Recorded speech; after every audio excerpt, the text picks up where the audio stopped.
always get a little bit nervous about that sort of interstitial because it sounds very professional. And the last thing we want to do is be professional because this is really amateur stuff and fun. But on the camera, on the other side, are the real professionals. Some of the three of the greatest legends in sport and three great guys. The reason it's this early in the morning is because Warnie's on here, one of the greatest cricketers ever and certainly the best bowler ever. And a great mate. And he's in Australia, he's in Melbourne. He drove 4 hours this morning to make this. We've got Kevin Pietersen, also one of the greatest cricketers ever, batsman extraordinaire. I believe he started out as a bowler, born in Pietermaritzburg. And Tim Henman, extraordinary tennis player, and the discussion we were just having before we turned this on, maybe the best amateur golfer in the world. Warnie, what do you think about that? Yeah, well, g'day, guys. Thanks very much for having us, Rob. Looking forward to tonight, or tonight here in Australia.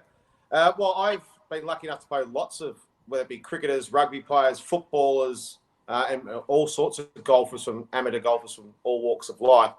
And there's a gentleman in Australia called Brendan Goddard, who was an AFL footballer.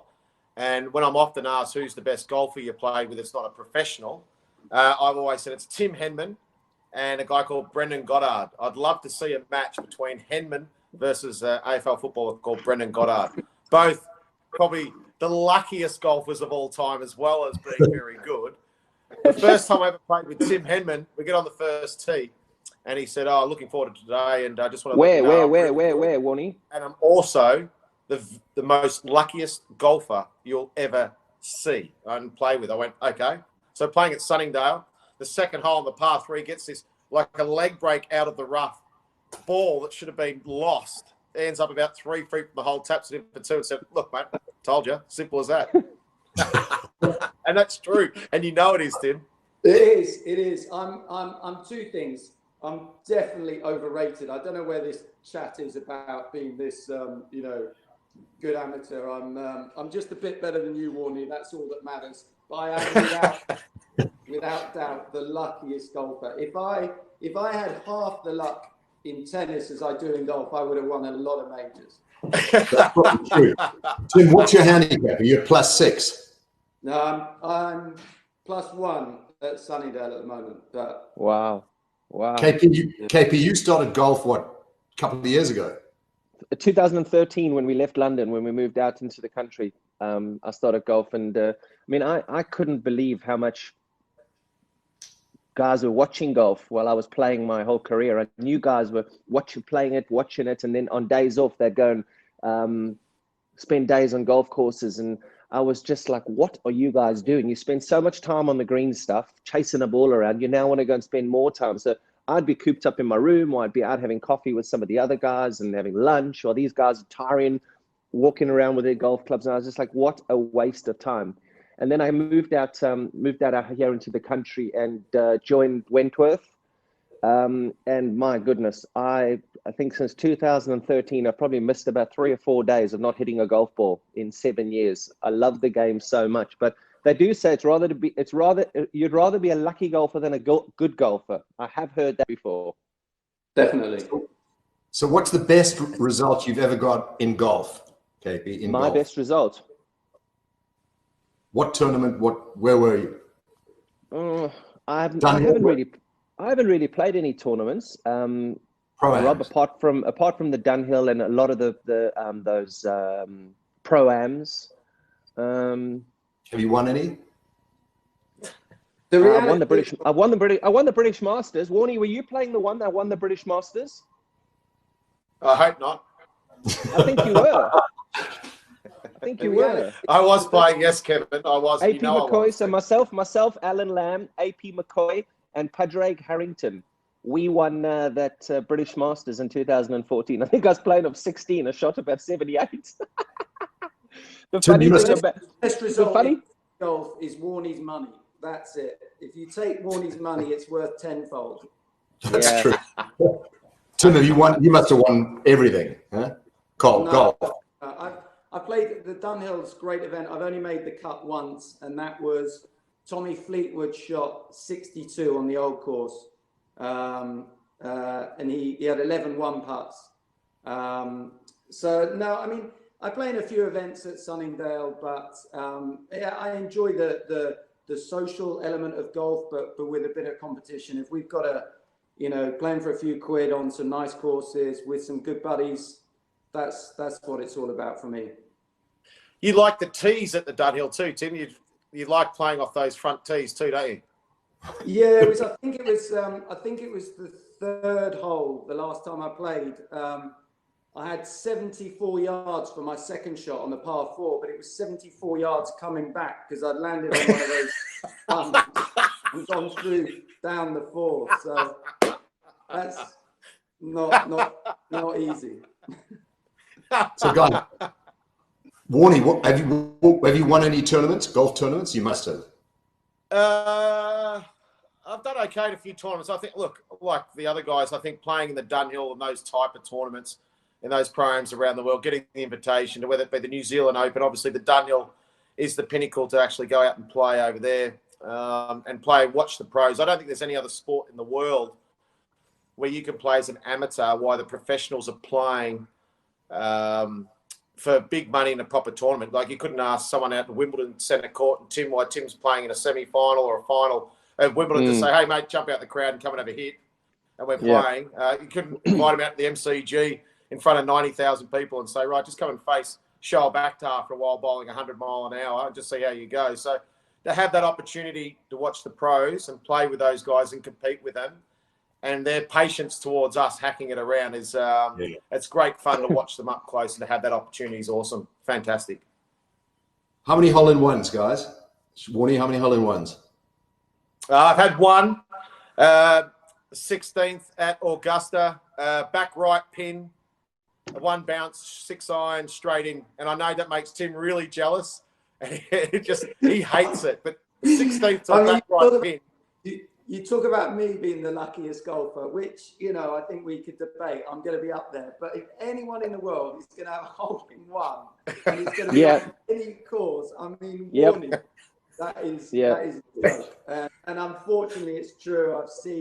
I've spoken to the playing partners. I had one on the 5th of the new course at Sunningdale. It was in a charity game. There was no money on the line. It was a good shot, but it was slightly wasted. When did you take up golf? Did you take up golf right when you were young?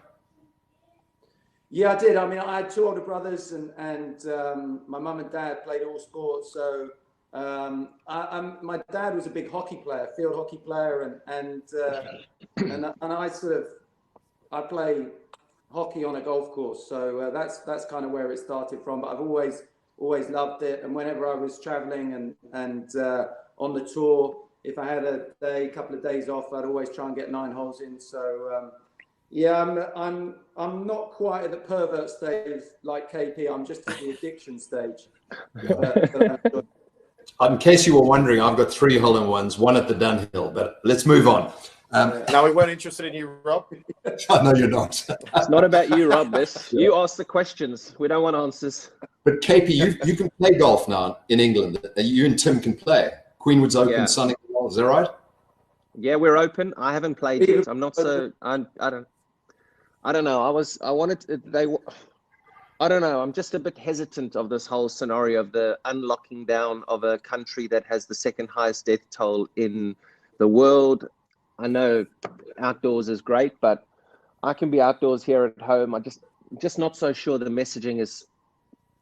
It's a personal opinion. I'm just not so sure of it. And all of my mates all over the world. Australia. Some of the Australian friends are playing. South Africans are not playing golf. And it just doesn't feel right to go in there and start hitting a golf ball around and lots of people are going, oh, you should be, you shouldn't be. I'd rather just steer clear of it and see where we are in the next couple of weeks. Warnie, can you guys play golf in Oz now? Are you allowed on the course? Victoria, where I'm from, has just opened up a couple of days ago, so I've just come back from golf today. Look, I when you think about a golf course, it's 200 acres. And there's a couple of you walking around a golf course. They're encouraging people to go out for a walk, and they're walking on golf courses. It's actually a safer place than the supermarket. It's a safer place than anywhere else as a golf course because you're walking around in 200 acres in fresh air. So it's good for your mental health. It's good for your mental space. So yeah, I think they should have been opened a lot earlier than what they are. You can't go to the clubhouse. Obviously, there's not a lot of people working. You don't touch flags. You don't touch rates, all that. But walking around a golf course is probably the best thing for you right now. And to get out there in a couple of 100 acres, that's probably the safest place there is, in my opinion. Tim, have you been out? Not yet, but they likewise. I think they just opened up, and I think it's there's got to be a bit of common sense applied, but also it's your personal preference. And if you don't fancy being outside and you want to stay, I think that's great. It's horses for courses, but I think the messaging's not particularly consistent. That they're saying, oh yes, you can travel to work, you can use public transport, you can go and sit in an office surrounded by other people 2 meters apart, but then you can only go and see one parent. And so, tennis falls into that category as well. I mean, if you're 78 feet apart at opposite ends of the baseline, and, that seems like it's pretty good social distancing. So it's difficult, but we're all in this together, and we've got to try and stay as patient as possible. And fingers crossed we can, get out of it in the not too distant future. I mean, South Africa's got one of the strictest lockdowns in the world. We can't buy tobacco, alcohol. I mean, it's extraordinary. And I don't know where we're going here. I think our government's probably getting a taste for locking us down, which is not a good thing. But this is not the topic. You may have to come and rescue us. Guys, just start glancing at the chat box. There's some very strange questions are coming up. But before we do that, just a quick question on post-sport. What businesses are you doing? I mean, I know, Tim, you're very involved with Wimbledon. But do you have businesses outside of that? And Warne, I want you to tell us about your gin afterwards. But Tim, yeah. So I mean, the brands that I work with, I work with HSBC, Jaguar, Rolex, Robinson, Slazenger, and I'm lucky that I've had those relationships for a long, long time. Wimbledon, I sit on the main board. I've been there for nearly 12 years, and that's been very interesting to sort of understand how the event, is run. And with this cancellation this year, it's been, it's been very challenging. And I must admit, and to a few of the listeners, I'm sure this is the same for KP and Warne. I was very surprised and delighted to get a call from you, Rob, because normally from about mid-July until May, I don't actually think you know my name, but then at the beginning of May, you're calling, you're asking how my family, my wife, my children, and with Wimbledon cancelled this year, I just thought, well, no chance of my hearing it. Just thought I'd say it's great. There's a bit of truth in that. There's a bit of truth. So Wimbledon is a big passion. It always has been, and that keeps me relatively busy. And KP, you've got your lodge. But do you have businesses outside of we'll get to foundations later. Talk business from it. My lodge, and then I got a cocktail bar, a mixology a cocktail bar in London called Pearl. I'm actually doing a gin tasting on our Instagram page this afternoon. We were actually rated one of the top 10 cocktail bars in the world a couple of years ago, but then, as you know, the F&B industry is completely shut, and it's not a special environment to be in. The lodge in South Africa there on the Sabi River, Robbie, and then I've got a brand called Sarai, which is obviously Save Our Rhinos Africa India. It's a brand that cares about conservation, and we are in the middle of a big revamp of the business, and we've got some amazing partners in Hublot, and we've got two other big global partners that we're on the verge of signing pretty big deals with. So there's quite a bit of stuff, and then just the rego bits and pieces, Rob, but not much else after that. That keeps me busy, very busy. I hope you're promoting Warnie's Gin. Warnie's Gin isn't in ours. If Warnie's Gin, are you with if he's with Diageo or... No, but Warnie, if you're with Diageo or... I think we're with Diageo, so it has to be a Diageo product. So unfortunately, not today, no. I haven't got any. Likewise. Warnie, is it sold out? Well, it has sold out. Look, I've been very lucky, a bit like the rest of the guy, like KP and Tim. I've been lucky enough to, be on the circuit for sort of 30 odd years. So I've been lucky enough to have a couple of good businesses. One being the gin business is pretty big around the world at the moment. as KP's doing in his place, having a gin tasting session. We've just won a gold medal, and they only give out 4 of those. So we've just won a gold medal, which is huge for us. And there's been a huge demand. A lot of people have been ringing and wanting it. But what we end up doing when the coronavirus hit, we shut down our distillery and switched over to hand sanitizers, non-for-profit, and supplied hospitals as much as we could. So, I'm pretty proud of our partners because they're doctors. So they saw firsthand how tough it was. But we're back open now, and it's going really well. So that's been great. I'm part owner of the Rajasthan Royals in the IPL. I've got a percentage of the shares in Daffabet, Advanced Hair, and a few others. So I've been pretty lucky with that sort of stuff. So there's an energy company. So I've been good. That keeps me busy. Also parent, single father of 3 children, 23, 21, and turning 19. That keeps me on my toes as well. And the gin's 708, yeah? Yep, 708 gin. Yeah, look, as I said, won a gold medal. We're in Europe.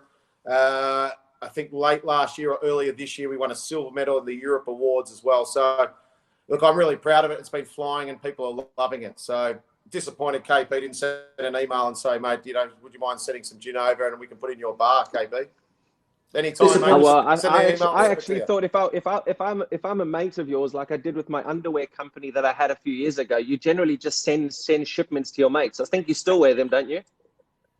Hey, hang on, you've got the underwear around the wrong way. Didn't you wear in the Ashes series my Spinners underwear? Did I see you? See, you still wear mine. Say, guys, let's not go down this. Let's not go down that route, I reckon, Robbie. Yeah, have a look at the question though from Rural Kemp, Warnie. Yeah. Can you see the question at the bottom? No, I can't. Sorry, I haven't got my glasses. I can't read it. Read it out, Robbie.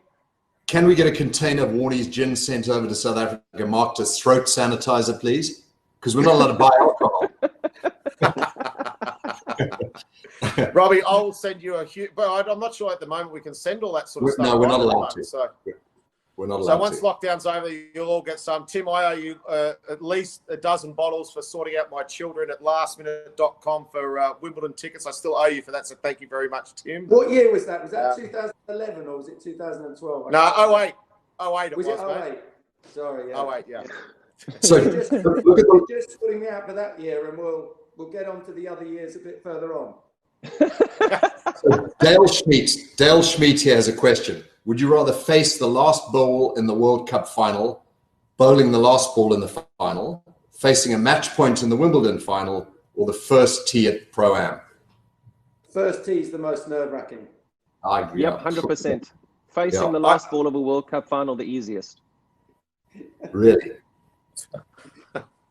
I think when you sit at St Andrews and you're lucky enough to get that invitation to the Dunhill, and you sit there and to watch the pros just go smack it straight down the middle, and the announcer gets up and says, on the first tee from Great Britain, Tim Henman.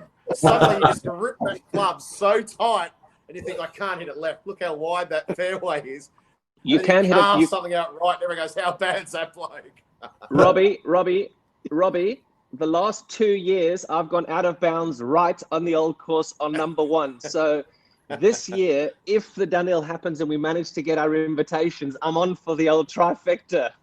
Just aim at Rusacks. Aim at Rusacks. No, I can't because I'll hit it into the Russacks. What is the update with the Dunhill? Is it likely to go ahead this year, later in the year, or not? Let's see if Roops is online. He might be online, but he might be under a fake name. KP, in cricket, when you come into bat in a test match and you're out for a duck in the first innings and then you come in the second innings, you're on a pair. What's a hat trick out of bounds at the first at St Andrews? Something like that. Gee, Mate, I don't know. And unfortunately, this last year, AB de Villiers was behind me and he sent it straight to Rupert. And by the time I got off the golf course, it was all over Rupert's Instagram that I'd hit it out of bounds right for the second year running. That's so KP, you and Alan Stanton play Rurik and Roops, yeah? Every year. Yep. We did, yes.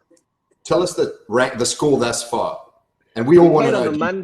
We played on the Monday. We raced up. We were actually all delayed here. it was actually quite funny. There was an accident at the M25. So I went up with you, Robbie. Yeah. Remember? I went up with you. Roops was supposed to be going up just before us, but he then came in and he went straight to his aeroplane and boom, he went up. We got in and you chucked me in a car, didn't you? Because you knew the game was going. So you chucked me in a car and you're like, go, go, go, go, go. I got there, managed to get my stuff around. Roops was ready, Rurik and Stanty. We played the Monday. Was it the Monday? Yeah, we played the Monday, all square after 18. Played the Tuesday again in a rematch, all square after. So we are all square. There is no score there at the moment. Yeah. Amazing. 36 holes a goal, all square. Warnie's thinking something. What are you thinking there, Warnie? No, I'm just thinking it could be the worst thing ever, because if you play really well, he cut the handicap, and if you don't play really well, you might not get an invite again. So it's a no-win situation. He did though. That's exactly what he did. He cut Stanty to 1 and he cut me to 3. Gonzo. There you go. Tournament over. Situation. So, guys, quick question on movie careers. Tim, I did for once. By the way, just before the Dunhills, when you always call me because of the VistaJet flights up, so at least we're even. May, September, October. It's true. I was having a look at. I mean, all of you know that I was acted in Fantastic Mr. Fox. You all knew that. I was the helicopter pilot. You didn't know that? Never. Okay, well, I did. So I'm on IMDb. What's Fantastic Tim, Mr. Fox? for God's sake. Tim, you were in Loose Women. Do you want to tell us about your movie career? I think the line's broken up. I can't hear you, Rob. No, it was a TV series. You're muted. Rob, you're muted. No, I'm not. Okay, let's talk about haircuts. Oh, shit. Tim, the worst haircuts we've ever seen on professional sportsmen have to be KP and Shane Warne. They have to be. Can we get them to? I think the commentator, when Warnie walked on, the commentator said, "I think this is the white Michael Jackson." There was that quote. Yeah, but he saw Warnie at 2 o'clock the night before, 2 o'clock in the morning. I think without, I think KP would be the first to admit that. But the blue skunk look, I think it was at the 05 Ashes, the blue skunk. I'm just guilty, mate. I think that would have to be. I mean, I've had some horrors over the years, and I'm very lucky I've got advanced hair now that's making my hair look so great. But Kevin Pietersen's blue, the blue, that was a horror, and I think he'd be the first to admit it too. I walked out to bat in the 3rd Test match at the Old Trafford with a blue rinse, and Warnie stood at first slip and he shouted. He said, "Fuck me!" He said, "Is my granny come out to bat here? What's happening with the blue rinse?" I proceeded to get not so many and walked off, just my head between my legs, going, "Oh, By the way, you guys played against each other over a few years. Who got the better of who? And don't say it was even. Come on.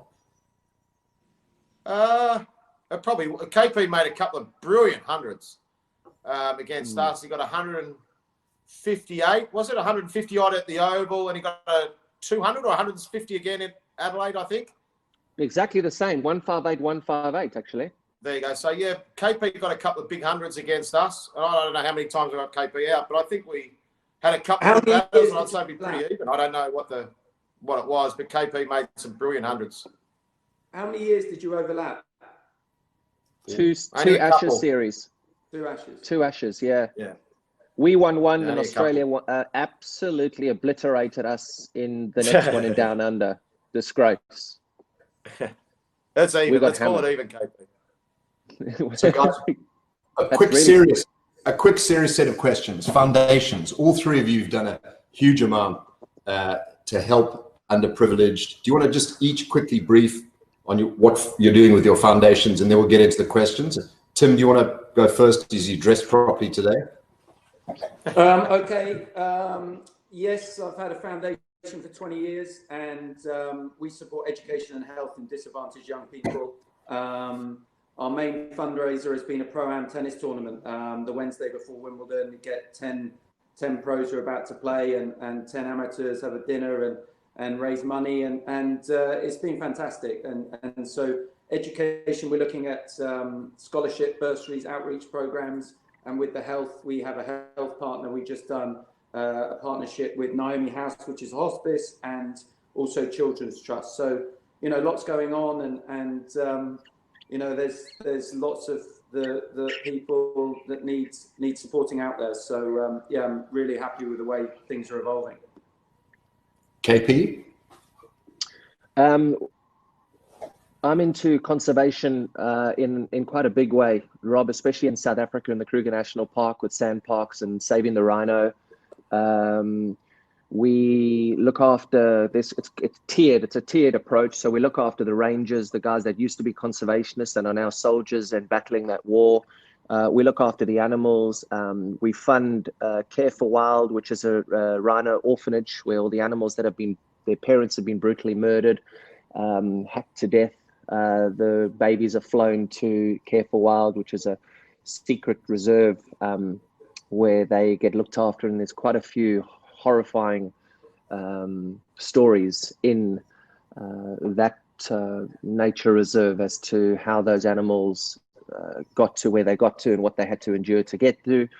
We look after the people that border the Kruger National Park, so we're heavily involved in making sure that we look after the people.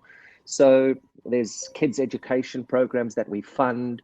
There's all sorts that we do there, and I'm now, after shooting our second documentary, I did my first National Geographic documentary in South Africa. We've just, luckily, before they locked us, a week before they locked us down, got back from India after shooting our second one out there called Save This Rhino India, and that's going to be the most incredible,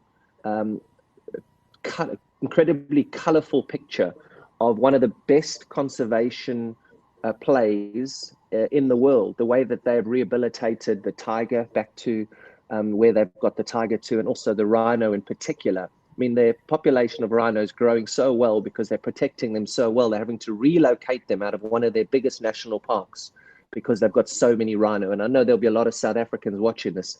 It is the best conservation project for rhinos in the world, hands down, and having a close eye on what's happening in South Africa. What's happening in India is just miles ahead. It's amazing. And KP, are the rhinos safer under lockdown, or are they more threatened? To be in the Kruger, in southern Kruger, they haven't lost any rhino in lockdown, Robin. I think that's as a result of how fierce the army have been in the rural areas in making sure that lockdown has been very strict. I mean, we've all seen the videos, some really brutal videos of how they've been managing this lockdown. But the worry is when you hear Cyril talk about level 3, level 2, and how the poverty and starvation. And I mean, Cyril Ramaphosa is saying you got to wash your hands with soap. That's just one of the best ways to get about it. Now, I know, having a lodge in the area and the communities that live around the area, that 70% of them have no running water. 70%, most of them, and there's 3.5 million people that live there. There's no soap, there's no running water. They come down, they break a fence to go into the Kruger National Park, risk their life from hippos, crocodiles, elephants, lion, tiger, lions, leopards, to just go and get fresh water that they can boil. So it's difficult, but there's issues everywhere. And Warne, and please mention baggy green as well, the cap. Yeah, no, thanks, Rob. It's great to see what Tim and KP are doing. I was lucky enough that both Tim and KP have been able to help out my foundation over a long period of time.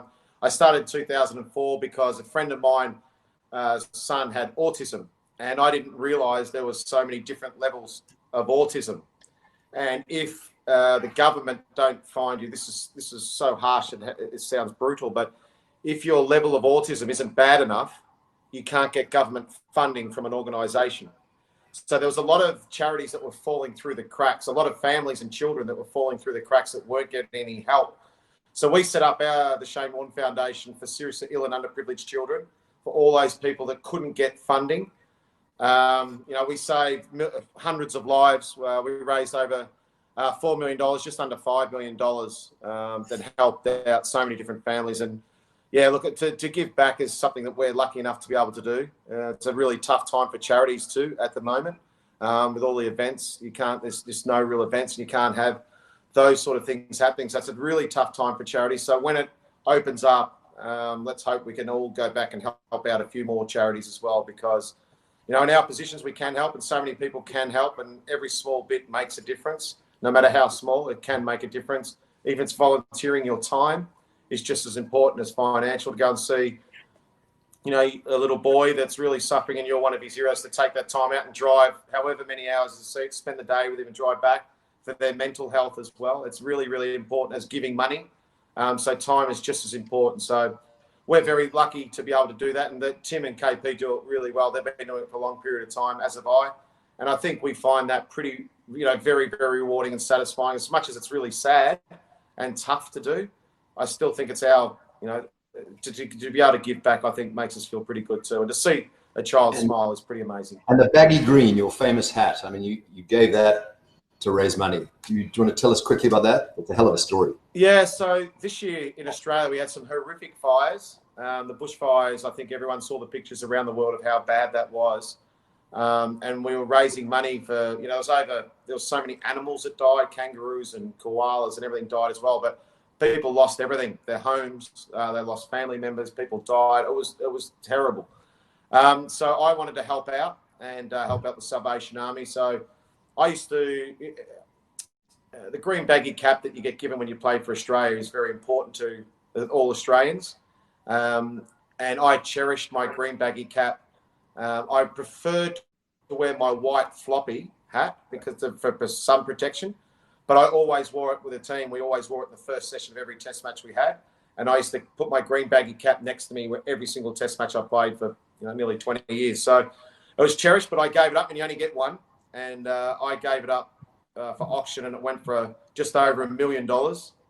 And it's up to nearly $2 million now, because the Commonwealth Bank bought it for $1 million, and they took it on tour around Australia, and anyone wanted a photo with it had to take it, put it on, had to make a donation. So they took it all around the country, and it's up to close to $2 million now. So that's pretty amazing to give a couple of $1 million for just my cap. So yeah, I feel pretty proud of that, mate. So thank you. Would that work with your cricket box amongst female donors or not? Just as we were all going so well, it was going on a high, you had to bring it down. Well, I had to get back. If you want to pay $2 million for it, Robbie, I'm more than happy to send it to you, mate. Or if the doc wants it, I can send you my box. Yeah. She may. You never do. You never know. So, guys, there's a question here. We'll get to the questions. There's a hilarious one. Rural Kemp says, some of the worst chips you've ever received on the tennis court or the cricket field? Or just give one. I mean, there's some famous ones, but there must be some people haven't heard of. Yeah, I mean, on the tennis court, it's, you know, with all the microphones, I'm sure it's the same in cricket. You know, it's a bit tricky. You know, there's been some funny ones with umpires, and you know, after a couple of bad line calls. I think that the original player was a South African by the name of Gary Muller. Yeah, I was in the army with him. I was in the army. Oh, really? Yeah, we were in the same platoon. and he basically said to the umpire after a series of bad calls, you know, how about a little bit of foreplay before you scream the next time? But so yeah, the list I think is pretty long and well. What happened to Gary Muller? Does anyone know? I think he's living in Canada now. He married with children. I think he moved to Canada, but I haven't seen him for. He was talented. He had a big lefty serve, and I think served the most aces once at Wimbledon a long time ago. And but a good character. KP, do you remember a guy called Mandy Yachad? I was in the army with him as well.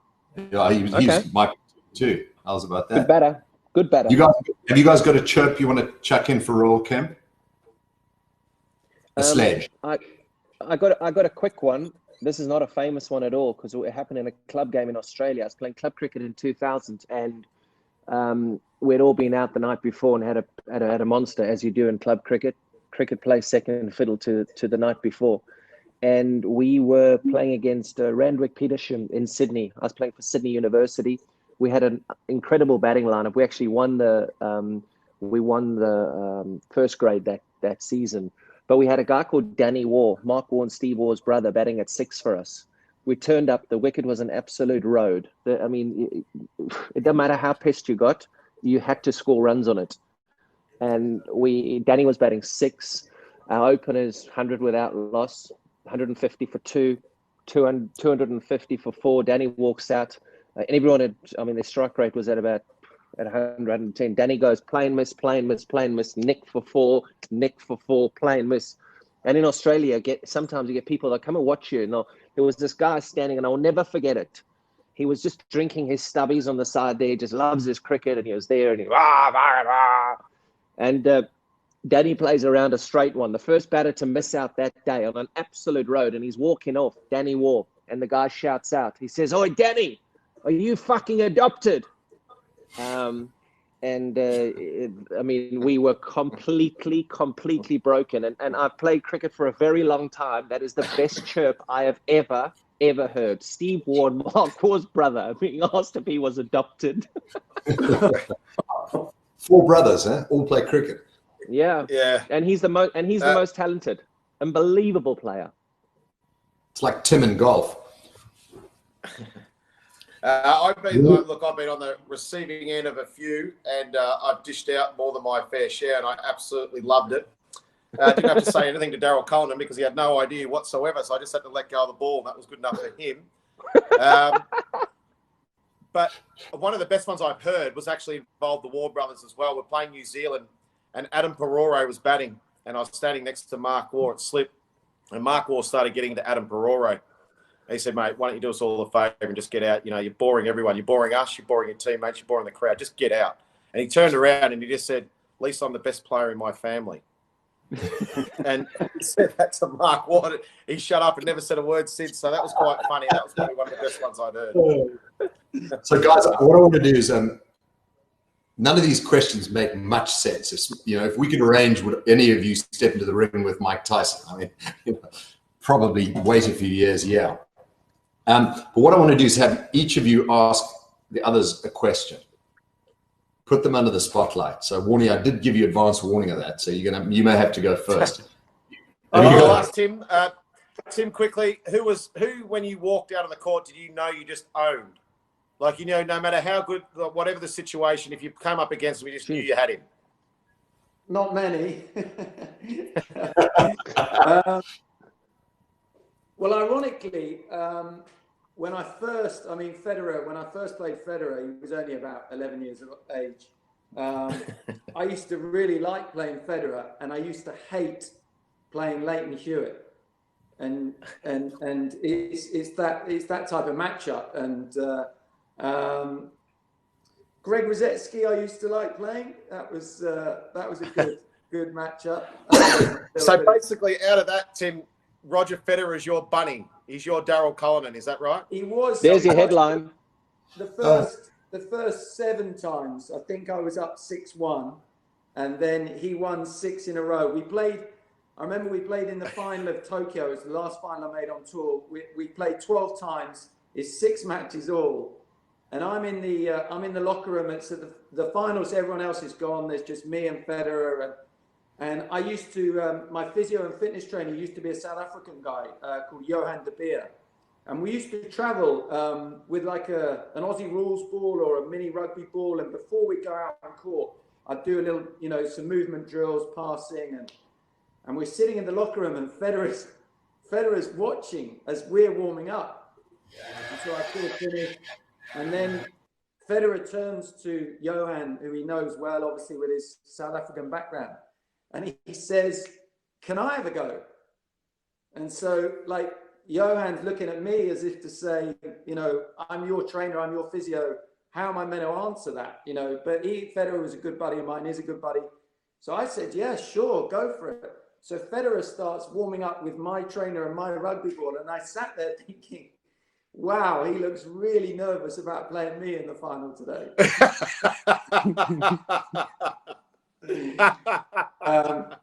And he beat me 3-3, and I was A, lucky to get those 6 games, and B, very happy to get those 6 games. Very good. KP, I got one for you. If you could pick a 4-ball, you plus 3 others to play golf, who would they be? Can I be really not boring, but can I be just anyone you I mean, like? I'm asking you the question, so you answer it any yeah, way my you wife, like. honestly, in all, like, just my wife and my 2 kids. I'd love to be able to play around just with my kids growing up, to be able to just walk out there and just go and play around at golf. I know that's probably boring. You want me to say all sorts of people, but I'd love to. In my daughter's 4 now. Dylan's 10. He hits a ball with me occasionally out here. Jess hits a club occasionally. I'd love in 10 years' time to be able to just walk the golf courses on holidays and play 4 balls with my family. I've been lucky enough to play with a lot of. Pardon? Which course would it be on? Oh, which course would it be on? I don't know. Here in the, I mean, we're so lucky, aren't we, where we live, Tim? We got so many cool golf courses: Wentworth, Sunningdale, Queenwood, Beaverbrook, just around the corner. But my favorite is Leopard Creek. There's no better golf course for me than Leopard Creek. It is honestly, it's crazy how good that place is. It's crazy how beautiful it is. It's just, I mean, the practice facility. Tim and Warne, have you played Leopard Creek? Have you been there recently? No. Oh my goodness. I swear to you, it is just, and then you play the 13th and you go down onto this beautiful par 5 along a stream, and then just next to the green, there's a stream next to the green. Then as you get onto the green, it opens up onto the Kruger National Park, and there's elephants, there's hippo, crazy. KP, you know the 12th, the one before? Yes. Yeah. That's one of my hole-in-ones. Is it? Next question. The closest I got to Leopard Creek, KP, was when I did I'm a Celebrity, Get Me Out of in the Jungle, and I was stuck in there for 6 weeks with no contact with the outside world, eating worms and everything else. That was as close as I got. It's some place. Great questions, Warne. I've got a question. Tim? Okay, I've got a question for KP and Warne. If you could be another sportsman or woman for a week, for an event, for a game, who would it be? Monaco Grand Prix, Formula 1 driver. Nice. Driving what car? The winning car. And does it have a brand? It doesn't. Got to be the Ferrari, surely. No, that doesn't bother me. The winning car in a Formula 1 week at Monaco. Are you a petrol head? No, but Monaco's not about the petrol. Huh? Are you an F1 fan as well? Where does that? I'm surprised. I like F1. I do like F1, yes. But I'm not like a proper glued to the TV kind of F1 geezer. Since I started my love affair with golf on Sundays, the European Tour is on from midday till 5 o'clock, and then the PGA Tour gets turned on. So I catch highlights of all the stuff that happens on Formula 1. So not Tiger Woods at Augusta or winning the Masters? That's what I had. So the question now, I think for a week, I think 1 week's enough. But to beat Tiger Woods at Augusta, I think would be the ultimate. I think because I love my golf so much, and I'm not very good, but I'm competitive. But I think just to beat Tiger, to walk in his shoes for a week at Augusta, particularly, I think he's going to win it at least another 1, maybe even 2 more times. I reckon Augusta. He just outthinks everyone there. It's just amazing to watch. Like last year, how good was that last year? Watching him do that, I think he makes golf so much more exciting too. I think it's pretty awesome to watch. The only other one I think watching The Last Dance, like we all probably are with Michael Jordan, how good has that been? I think that's been, the access has been unbelievable. It's been brilliant, absolutely fantastic. Yeah. I think Jordan back then in the, in those 90s, late 80s, early 90s, when he was just doing stuff that people couldn't believe, and to hear his teammates talk about him like that has been pretty amazing. So Jordan would be pretty good. McEnroe would be also someone that I would have loved to beat John McEnroe for a week, but I think Tiger, it's pretty hard to pick Tiger at Augusta. Federer on centre for 7 matches at Wimbledon, not getting a mention? No, I think I could take Rog. I think my top spin back and I take Rog. Great question. I got one. Yeah, Rob, I've got one. I've actually been doing a lot of these interviews over the last 6-7 weeks, and I think the question that I've asked all the sportsmen and some of the politicians is about what has been the lowest moment in your professional career. Where is being the lowest moment? We all talk about, oh, it was the best innings he played, was the best game he played, who was the best person you. What has been the lowest moment in your career where you've thought, maybe Tim, you've thought, shit, I might have to give up this game, or Warnie, maybe you never ever thought you might have to give up cricket, but if you got injured, when is the lowest you've ever felt in your career? I mean, the injury element, I think, is quite obvious. One of the worst injuries, I was playing in a low-level event in Singapore, a challenger event. So that's one lower than the main tour. I was in the middle of the match. I was there on my own, pushed off, was trying to go to the net, and my ankle just felt like it exploded. And there was some, average physio on the side of the court, and he said, "Oh, I was watching you just twisted your ankle." I said, "There's no way I twisted my ankle." Anyway, he strapped it up. I went back to the hotel I was staying in. I packed my bags. I went to the airport, flew back from Singapore to London in economy class. And I remember my mum collected me from the airport. I was about 19 at the time. And I had my foot x-rayed that morning. And the surgeon looked at my x-rays and he said, "Oh, if you were a racehorse, we'd shoot you for sure." And was laughing. And I was like, "Oh, that's brilliant." And I fractured my tibia in 3 places and had to have it screwed. And then at that stage, I was 145 in the world, and I was moving up pretty rapidly and knew I was going to be out. So that's always, a big question mark when you play. The lowest point, actual from a loss was when I lost to Ivan Isevich in the semi-final at Wimbledon. We played for 3 days with the rain delays before the roof. I won the 3rd set 6-love. I only lost 4 points in that set.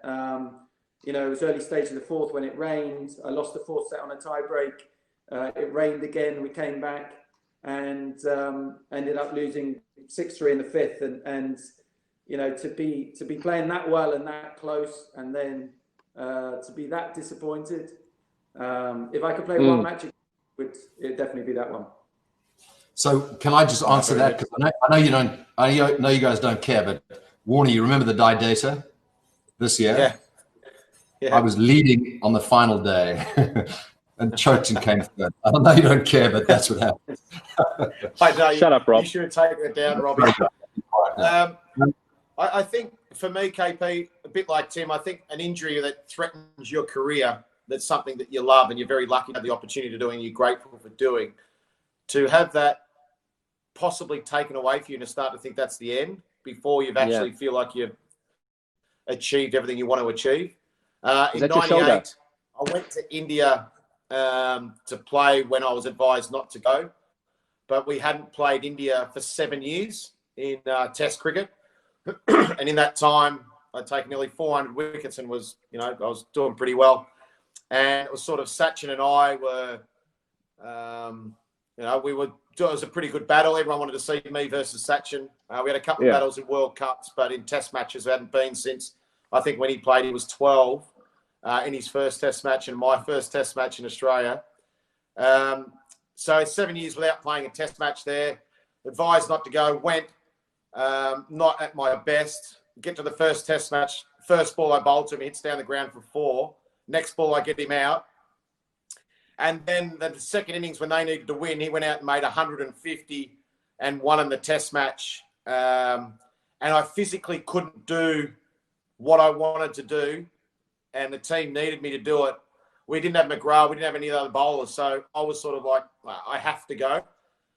We had Paul Wilson, Gavin Robertson, Rifle, and myself. We didn't have one. We had lost a lot of the guns, so to go there and then be out of the game for nearly 15 months, 4 screws in my shoulder, thinking I'd never play again, was a pretty tough time. Sitting there watching the guys play, and you're in a sling like that for 8 weeks. It's no one really sees how much effort it takes to come back from injury. It's easy when the team's around and you're rehabbing with the team, but when you've got to get up early and go to the pool by yourself down the gym and do therabands like this for hours on hours. And to have the discipline to do it rather than say, oh, that's enough, I'll be right. You actually got to do it by yourself. So self-motivation and discipline was really important. And then not knowing you'd be able to do it again was it's really tough. So I think that was probably my lowest point. Not so much what happened in the cricket, but thinking I might never play again and have that opportunity. So that was probably my most lowest point. Warne and KP, there's a question here from Dylan McKenzie. It says, Warne, that 99 of yours, looking back, what shot would you have played now? What is the shot you play in your head? And then KP, could you have switch hit it? It's quite an interesting one. I think that, look, obviously, I would have I don't like having the record of the most test runs in the history of the game without 100. I obviously don't like that. And getting, I think, a couple of 90s, a couple of 86s, and an 89 or whatever it was, have half a dozen chances. I should have converted at least 2 or 3 of them. So, yeah, look, disappointing. But at the same time, I think when I look back at my cricket career, I think it went pretty well. So it's not that bad. Oh, and the switch hits, Robbie, I've also got out in the 90s on numerous occasions, once against South Africa at Edgbaston, once against the West Indies in Jamaica. Yeah, the next day doesn't make for pleasant reading when you're trying to hit both for 6. Who knows? So, boys, we're going to end it off quite soon, if that's all right with you. I want to thank you, all 3 of you, and I'm going to get the foundations, each of your foundations, and send it out to our people. There have been a couple of 100 people on here, so see if we can generate some money for your foundations. But is there an expression that you have, a sort of mantra in life that that you love to repeat? The guy that has the most of them and the best of them is Dermot Desmond. He's all a friend of ours. Life is a mystery to be lived, not a problem to be solved. Do you have one that you that you love and that resonates with you? I think the one that stands out, and I probably learned it, from guys like yourselves, is it's my world and you just live in it.